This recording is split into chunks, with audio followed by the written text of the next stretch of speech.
అదొక సవాలుకు గురైంది.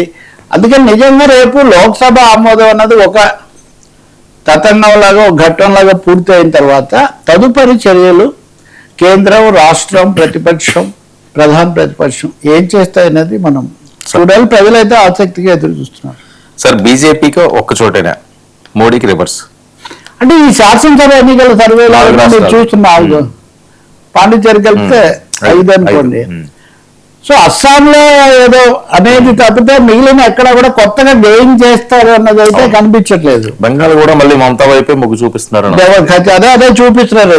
నిజానికి వాళ్ళు కూడా మళ్ళీ ఆ కమ్యూనిస్టులు పెరగడం దీనికంటే మమతానే ఉంటే సేఫ్ అనే ఒక ఫీలింగ్ వాళ్ళకు కూడా ఉంది. నిజానికి కమ్యూనిస్టుల ఆరోపణ అయితే మీరు ఏదో ఒక విధంగా మమతా బెనర్జీని హీరోయిన్ చేస్తుంటారు, చివరకు వచ్చేసరికి మీరు ఏదో అనడమో ఆమె మీకు సవాళ్ళు విసరడము, ఆమె వచ్చి కోర్టులో కూడా వాదించింది సినిమాలో హీరోయిన్ లాగా ఆమె స్వయంగా ముఖ్యమంత్రిగా ఉండి.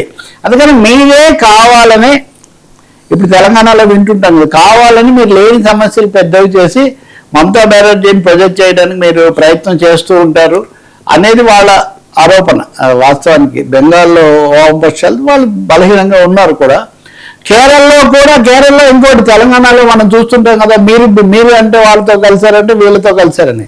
కాంగ్రెస్ అనేది బీజేపీకి అని ముఖ్యమంత్రి పినరాయి విజయన్ అంటే, అసలు ఎల్డీఎఫ్ అనేది బీజేపీతో చేతులు కలిపిందని నిన్న కూడా శశి థరూర్ విమర్శిస్తున్నారు.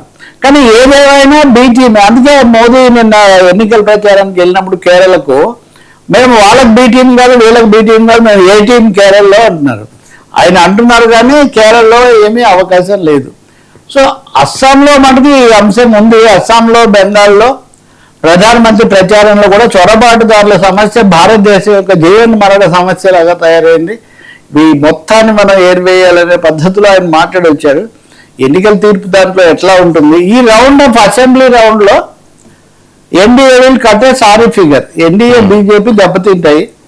తిన్నప్పుడు 2 వస్తాయి. ఒకటి దక్షిణ భారతదేశంలో సొంతంగా ప్రవేశించడం, నిలదొక్కుకోవడం అనేది సాధ్యమయ్యేటట్టుగా కనిపించడం లేదు బీజేపీకి అనేది మళ్ళీ ఒకసారి అంశం బలంగా ముందుకు వచ్చే అవకాశం ఉంది. తూర్పు భారతంలో కూడా, అస్సాంలో కూడా ఎవరో అన్నారు నిన్న కాంగ్రెస్, అసలు మీరు హిమంత బిశ్వా శర్మని మీరు ముఖ్యమంత్రిగా తరుణ్ గొగోయ్ ఆయన్ని పెట్టుకోవడం కోసం మీరు అనవసరంగా ఇన్ని దూరం చేసుకున్నారు. ఇప్పుడు ఆయన వెళ్ళి బీజేపీ వాళ్ళ కంటే ఎక్కువ మాట్లాడుతున్నాడు.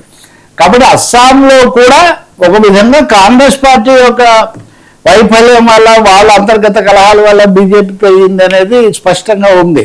అస్సాంలో ఏయుఎఫ్ అని ఒక కూటమి, అదే ఆయన పరిమళాల మహారాజు గారు ఉన్నారు కదా, అజ్మల్ అనడానికి ఇప్పుడు 16 స్థానాలు ఉన్నాయి. ఇప్పుడు ఆయన ఇప్పుడు ఏం పాత్ర వహిస్తారు, ఎన్ని స్థానాలు వస్తాయనేది ఒక పెద్ద నడుస్తుంది అస్సాంలో ఈ తరుణ్ గొగోయ్, హిమంత బిశ్వ శర్మ మధ్యలో.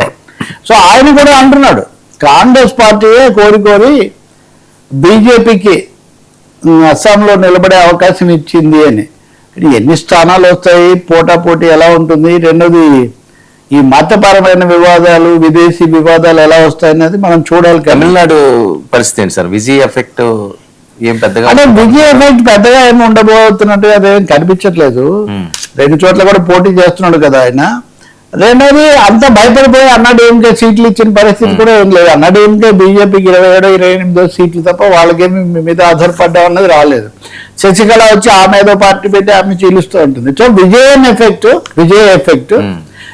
ఎఫెక్ట్ స్టాలిన్ కు ఉపయోగపడుతుంది అని ఆయన ఎన్ని చోట్ల ఓట్లు చీలిస్తే.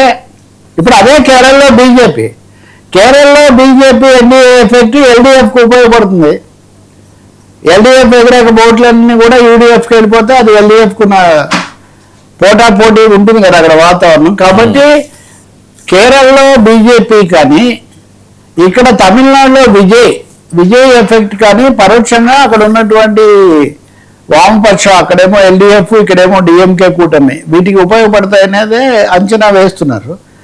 ఒకటైతే స్పష్టంగా కనబడుతుంది వర్మ, ఈ ఎన్నికల ప్రచారంలో మోడీ కరిష్మా అనేది ఏమీ పని చేయలేదు. దానితో అసలు మోడీ వెనకబడిపోయాము, ఇండియా వెనకబడిపోయింది ఇరాన్ యుద్ధంలో, అదే ఒక నెగిటివిటీ, ఈ పెట్రోల్ సంక్షోభం, ఇట్లాంటివి కూడా ఎఫెక్ట్ చూపించే పరిస్థితి వచ్చింది. 3వ అంశమేమో మత రాజకీయాలు. దక్షిణ భారతంలో మత రాజకీయాలు పెద్దగా పనిచేయవు. పెద్దగా అందుకని కాంగ్రెస్ వాళ్ళు ఏమని సవాల్ చేస్తున్నారు తెలుసా, చాలా ఆశ్చర్యపోతావు నువ్వు. మోదీ గారు మీరు శబరిమల గురించి ఎందుకు మాట్లాడలేదు, మీకు అసలు కాంగ్రెస్ అదేంటి అన్నది.